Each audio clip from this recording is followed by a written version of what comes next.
அண்ணா திராவிட முன்னேற்ற கழகத்தினுடைய பொதுச் செயலாளர் எடப்பாடி பழனிசாமி பாராளுமன்ற தேர்தல் முடிவுகளுக்கு பிறகு முதலாக பத்திரிகையாளர்களை சற்று முன் சந்தித்துக் கொண்டிருக்கிறார்.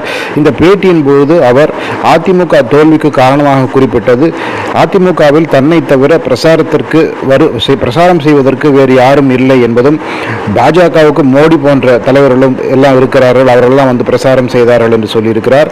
இது எந்த அளவுக்கு ஏற்புடையது என்று தெரியவில்லை. குறிப்பாக ஒரு மாநில அளவிலான கட்சிக்கு அந்த மாநில தலைவர் பிரசாரம் செய்வதை தவிர வேறு என்ன இருக்க முடியும்? அதை தவிர இரண்டாம் கட்ட தலைவர்கள் எல்லாம் பிரசாரம் செய்யவில்லை என்று சொல்லுகிறார்களா என்ற பல கேள்விகள் இருக்கின்றன.